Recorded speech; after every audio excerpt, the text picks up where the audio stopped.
अरे तुम बहुत सीधी हो काजल। तुम्हें अपनी जेठानी के पैतरे समझ में नहीं आते। वो नौकरी अपने लिए करती है, तनख्वाह वो तुम्हें लाकर थोड़े ही न देती है। और एक तुम हो कि रसोई घर का सारा काम अकेले करती हो, और तुम्हारी जेठानी ऑफिस से आकर बना बनाया खाना सबको परोस कर अपने आप को बिजी दिखा देती है और तुम्हें उल्लू बनाकर निकल जाती है, और तुम उसके पैतरों को समझ ही नहीं पाती हो। वाह भाई, इतनी भोली भी बनकर मत रहो बहू, थोड़ा परिस्थिति को जांच परख लिया करो। मौसी सास की ऐसी बातों को सुनकर काजल कुछ नहीं बोली। आकांक्षा और काजल यह दोनों देवरानी जेठानी थी। जेठानी आकांक्षा नौकरी करती थी और देवरानी काजल घर संभालती थी। उनका परिवार बड़ा था, सास ससुर और उन दोनों के दो दो बच्चे, कुल मिलाकर 10 लोग घर में रहते थे। और अब बहुत साल बाद उनकी मौसी सास अपनी बहन से मिलने उनके घर आई थी। सुबह उठने के बाद मौसी सास ने देखा कि काजल फटाफट अपने काम कर रही थी। काजल ने नाश्ता बनाया और वह नाश्ता आकांक्षा ने सबको परोसा। उसके बाद आकांक्षा ने अपना टिफिन पैक किया और वह काम पर निकल गई। काजल ने वापस दोपहर का खाना तैयार किया और थोड़ा वक्त अपनी सास और मौसी सास के साथ बैठी रही। मौसी सास से रहा नहीं गया। उन्होंने काजल को पूछा, छोटी बहू, तुम्हारी जेठानी तुम पर कितना हुक्म चलाती है? सुबह से देख रही हूँ रसोई घर में अकेले ही काम करती हो, और वह महारानी दिखावा करने के लिए नाश्ता परोस रही थी, जैसे कि उसी ने ही नाश्ता बनाया हो।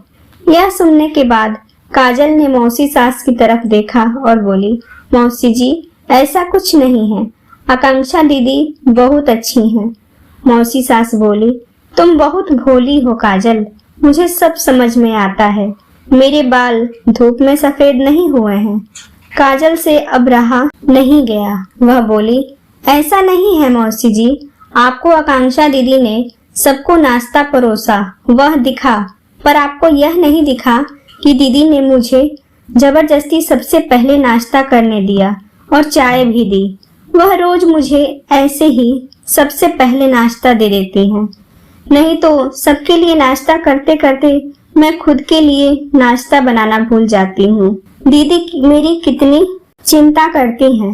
दीदी सुबह जल्दी उठकर मंदिर साफ करती हैं, फूल सजा कर रखती हैं और मुझे उनके 1 घंटे बाद उठने के लिए कहती हैं।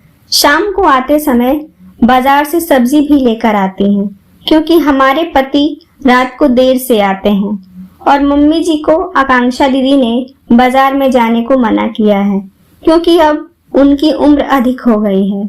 बाजार में जाते समय उनको तकलीफ होगी, उनके पैर बहुत दुखेंगे। कभी उनको बाहर घूमने का मन हुआ तो आकांक्षा दीदी छुट्टी लेकर उनको घुमाने ले जाती हैं।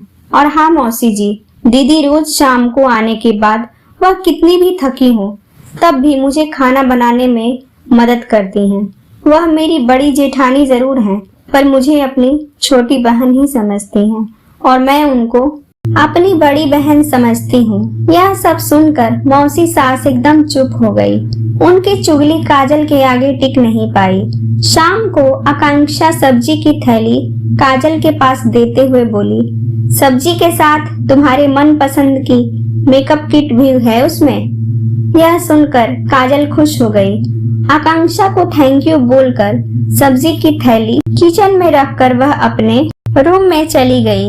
उतने में मौसी ने आकांक्षा को आवाज दी, बड़ी बहू जरा यहाँ आना।